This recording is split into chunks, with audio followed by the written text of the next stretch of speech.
Hello student, DRS academy में आपका स्वागत है। तो जैसा कि आपको पता है, हमारा पास्ट इंडेफिनिट सेंटेंस स्टार्ट हो चुका है, यानी पास्ट इंडेफिनिट टेंस स्टार्ट हो चुका है। तो सिंपल सेंटेंस यानी अफर्मेटिव और निगेटिव पढ़ा चुके हैं, और आज के वीडियो में हम आपको पास्ट इंडेफिनिट टेंस का इंट्रोगेटिव स्टार्ट करने जा रहे हैं। तो नियम हमारा सेम पहले के ही तरह है। हमने क्या बोला था, अगर आप हमारा किसी भी इंट्रोगेटिव का अगर पहला यानी किसी भी इंट्रोगेटिव का अगर आप एक इंट्रोगेटिव का अगर नियम चारों याद कर लेते हैं तो बाकी के इंट्रोगेटिव में आपके लिए बहुत ज्यादा आसानी मिल जाएगी। तो देखिए, सेम वही कंडीशन है, हम आपको पढ़ के बता देते हैं। बस इतना ही कहेंगे कि वर्क इज वर्शिप, यानी कर्म ही पूजा है। कर्म दुनिया की एक ऐसी चीज है कि अगर इंसान कर्म करे तो अपने भाग को बदल सकता है। तो आइए नियम देख लेते हैं इसी बात पे। नियम नंबर 1 बोलता है, यदि हमारा वाक्य क्या से प्रारंभ हो तो हम उसकी अंग्रेजी अपनी सहायक क्रिया डिड से प्रारंभ करते हैं। पिछला नियम देख लीजिएगा, सेम इसी कंडीशन पे है। आइए नियम नंबर 2 देख लेते हैं। नियम नंबर 2 है, यदि हमारे वाक्य के बीच में प्रश्नवाचक शब्द आए तो हम उसकी अंग्रेजी सबसे पहले लगाते हैं। Same rule. नियम नंबर 3, यदि हमारे प्रश्नवाचक वाक्य के बीच में नहीं शब्द आए तो कर्ता के बाद नॉट लगाते हैं। नियम नंबर 4, वो हर टेंस में सबसे इंपॉर्टेंट होता है। इंपॉर्टेंट क्यों होता है वो भी हम बता देते हैं। नियम नंबर 4 बोलता है, हु के साथ वर्ब का सेकंड फॉर्म लगाते हैं, यानी पास्ट टेंस में अगर हु शब्द आ जाए तो वर्ब का सेकंड फॉर्म लगाते हैं। मान लीजिए हर चीज किसी चीज का मॉडल उतना सेंटेंस नहीं सटीक नहीं बैठता है, तो लास्ट का जो आता है उसके लिए इसलिए लिख देते हैं क्योंकि हु एक ऐसा वर्ड है जो कर्ता की भी काम करता है और क्वेश्चन मार्क भी है, इसलिए सबसे इंपॉर्टेंट होता है चौथा रूल। तो हु के साथ वर्ब का second form plus object first plus object second, यही आपका रूल है। तो आइए नियम को हटा के हम इसी के थ्रू आपको इसी के आधार पे 2-4 जो भी जितने ट्रांसलेशन बनते हैं वो हम आपको बताने की पूरी कोशिश करेंगे। आइए, नियम हम आपको पहले बता चुके हैं। आइए नियम के आधार पर एक एक करके एक एक नियम पर यानी एक एक रूल पर रूल बाय रूल आप ट्रांसलेट देख लीजिए। आइए देखते हैं। क्या तुम लोग 15 अगस्त मनाए थे? यानी कहने का मतलब यह है कि हमारा वाक्य क्या से प्रारंभ हुआ है, यानी इस टेंस की जो भी सहायक क्रिया होगी हम उसी से स्टार्ट करेंगे। खास बात क्या है वो बता देता हूं। जैसे हम लिखवाएं कि यदि हमारा वाक्य क्या से प्रारंभ होता है तो हम उसकी अंग्रेजी अपनी सहायक क्रिया डिड से प्रारंभ करेंगे। तो जब डिड से अगर प्रारंभ हो जाएगा, अगर वर्ब का सेकंड फॉर्म ये भी डिड है यानी डू का सेकंड फॉर्म डिड है, यानी डिड के साथ हमेशा हम वर्ब का फर्स्ट फॉर्म ही लगाएंगे। इसलिए कि नियम में लिखवा दिए डिड लगाएंगे। अभी कुछ लोग ये सोचेंगे, कुछ स्टूडेंट ये सोचेंगे डिड लगाएंगे तो वर्ब का कौन सा फॉर्म आएगा। ऐसा कुछ नहीं, निगेटिव आप पढ़ चुके हैं, डिड नॉट लगाते तथा वर्ब का फर्स्ट फॉर्म लगाते, यही आपके लिए सबसे इंपॉर्टेंट है। आइए सेंटेंस लगाते हैं। क्या से स्टार्ट हुआ है इसलिए हम डिड से प्रारंभ करेंगे, ये हो जाएगा डिड। डिड के बाद तुम लोग की अंग्रेजी होता है यू, लगा दीजिए यू। तो डिड आ गया, यू आ गया, यानी सहायक यानी हेल्पिंग वर्ब सब्जेक्ट, यानी इसके बाद जो आएगा वो मेन वर्ब आएगा। क्या मनाए थे तो वर्ब का फर्स्ट फॉर्म होगा। मनाने का अंग्रेजी होता है सेलिब्रेट, लिख देते हैं did you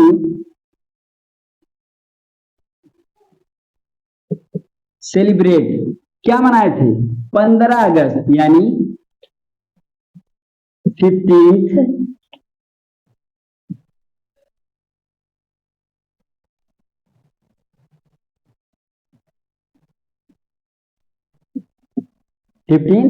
August. Question mark लगाना ना भूले।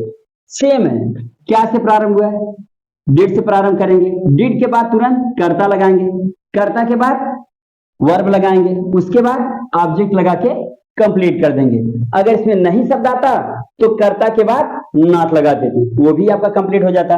आइए दूसरा देख लेते हैं, क्या राधा ने एक किताब चुराई थी? तो सिंपल सी बात है, क्या से प्रारंभ हुआ, यानी अपनी हेल्पिंग वर्ब क्या है, डिड, डिड से प्रारंभ करेंगे। राधा इसमें क्या है, सब्जेक्ट, यानी हेल्पिंग वर्ब के बाद सब्जेक्ट ही आता है। राधा, इसमें भी नहीं शब्द नहीं आया है, तो इसका मतलब यह है कि चुराने का अंग्रेजी ढूंढिए। तो चुराने का अंग्रेजी क्या आता है, स्टील, तो रख दीजिए स्टील।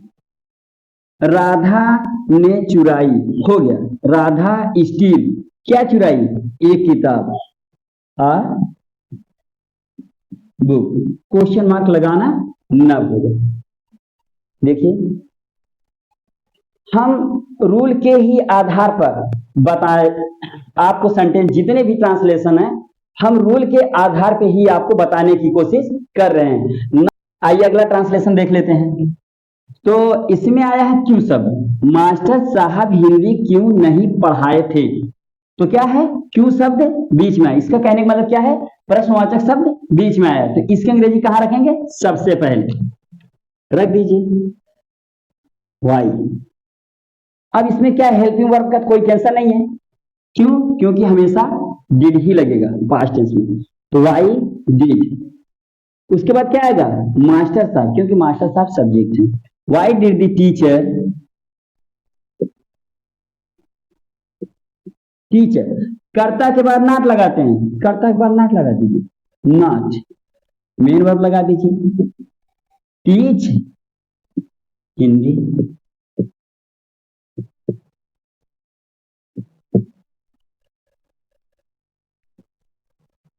हमारे पढ़ाने का तरीका बहुत ही अलग है। आप एक बार हमारा रूल देखिए और ट्रांसलेशन लगाइए, आराम से लग जाएगा। आइए लास्ट का देख लेते हैं, क्योंकि लास्ट का, हाँ, मैं यहां क्यों नहीं सोया था, इसमें भी क्वेश्चन मार्क है, तो रख देते हैं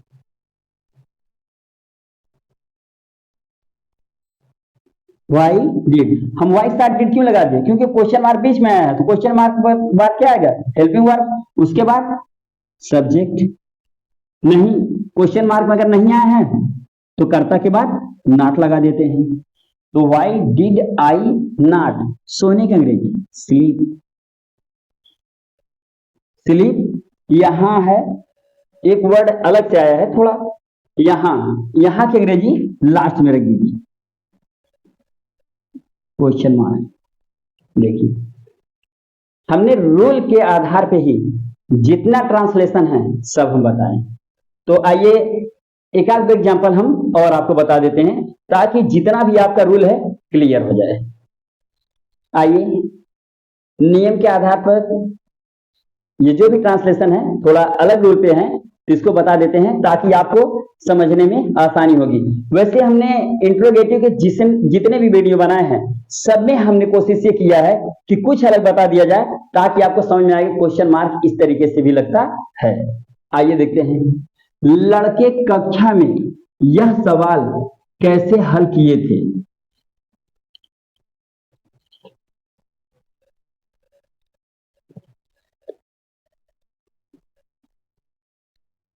आइए आपको अगला ट्रांसलेशन बता देते हैं, नियम के ही आधार पे बताते हैं।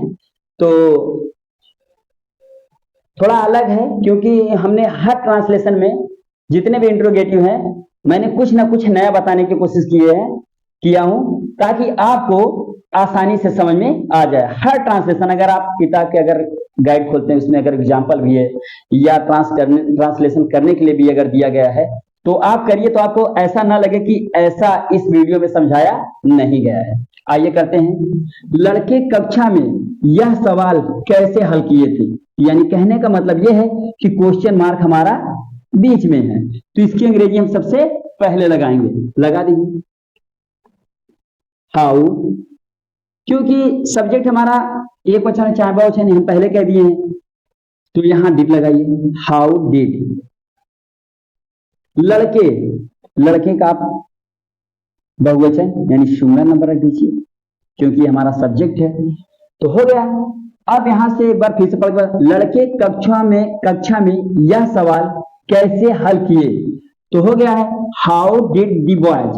अब ढूंढेंगे वर्ब यानी हल किए।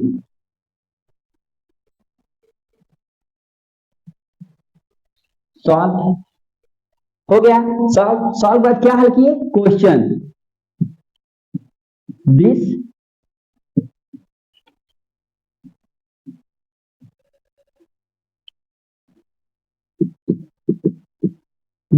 Question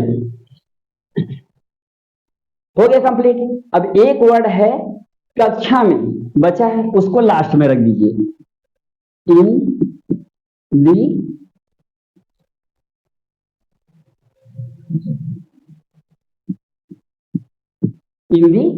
class.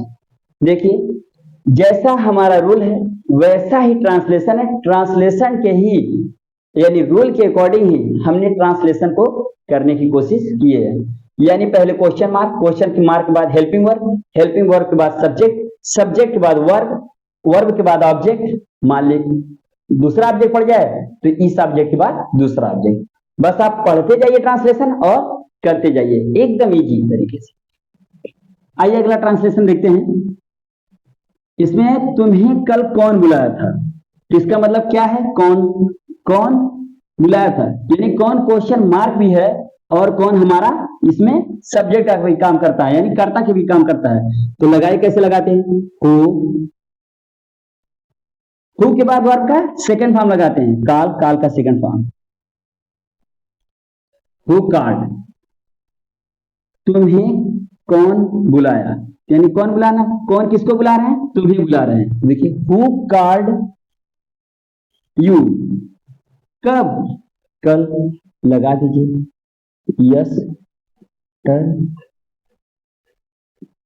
यस्टरडे। बस देखिए हु के नियम पे हुई हो गया। आइए अगला देख लेते हैं। अगला इससे कुछ और अलग है। अलग क्या है, लड़कियों ने कल कक्षा में किसकी किताब चुराई थी। ये सेंटेंस लंबा है क्योंकि हर ट्रांसलेशन में 2-4 सेंटेंस में जरूर लंबा लिखता हूं, लॉन्ग लिखता हूं, इसलिए ताकि आपको पता चले कि आखिर हम ट्रांसलेशन करते कैसे हैं। तो आइए इसको भी करने देते हैं। इसमें भी क्वेश्चन मार्क आया है, किसकी अंग्रेजी होती है, हुज।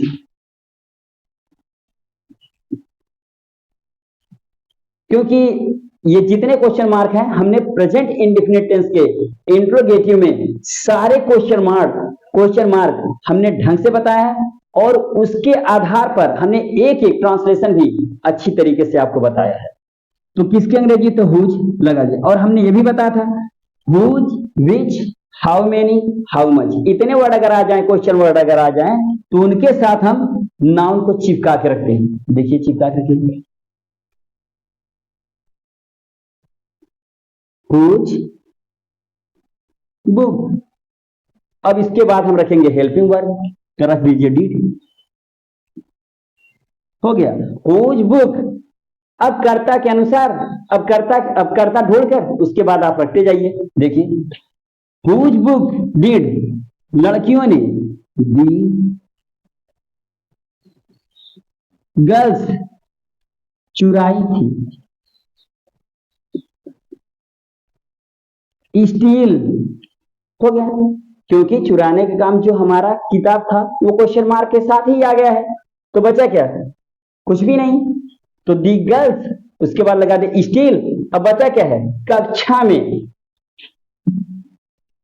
इन दी क्लास,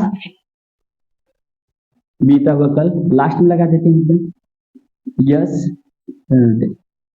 यस्टरडे क्वेश्चन मार्क।